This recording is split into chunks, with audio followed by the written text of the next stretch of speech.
Assalamualaikum warahmatullahi wabarakatuh dan selamat pagi murid-murid. Apa khabar? Cikgu harap murid-murid semua sihat di rumah. Pada hari ini kita akan belajar menghasilkan karangan menggunakan teknik plot. Bagi menghasilkan karangan ini, kita akan menggunakan piramid plot cerita.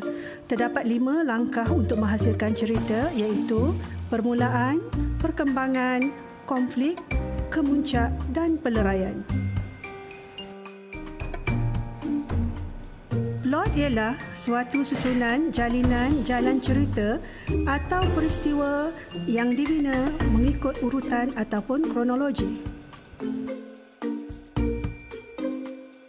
Plot yang pertama ialah permulaan cerita.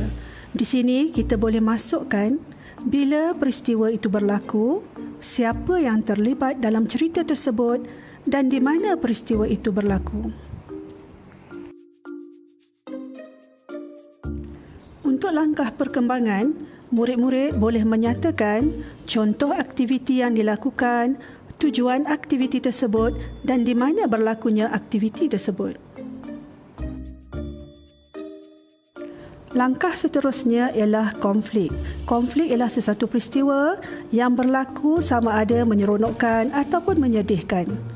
Contohnya kita boleh masukkan mengapa peristiwa itu berlaku dan siapa yang terlibat dalam peristiwa tersebut.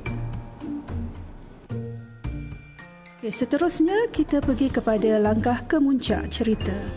Di sini kita perlu menyatakan tindakan untuk menyelesaikan konflik tersebut dan bagaimana konflik tersebut dapat diselesaikan.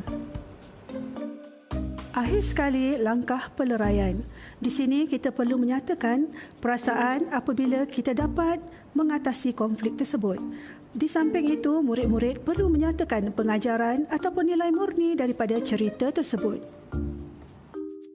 Akhir sekali, murid-murid boleh menghasilkan karangan menggunakan perkembangan idea daripada jadual yang disediakan. Okey, di sini dinyatakan plot, permulaan, perkembangan, konflik, kemuncak dan peleraian. Murid-murid perlu menghasilkan ayat berdasarkan plot-plot tersebut. Bagi menghasilkan karangan yang baik, murid-murid boleh menghasilkan plot permulaan menggunakan 2 ayat. Untuk perkembangan, murid-murid boleh hasilkan 3 ayat. Untuk konflik, 3 ayat. Untuk plot kemuncak, 3 ayat. Dan akhir sekali untuk peleraian, hasilkan 2 ayat yang gramatis.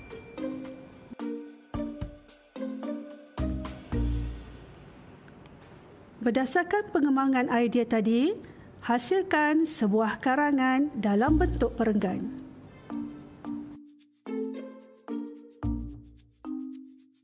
Di sini, cikgu turut menyertakan sebuah karangan contoh. Murid-murid boleh menjadikannya sebagai panduan.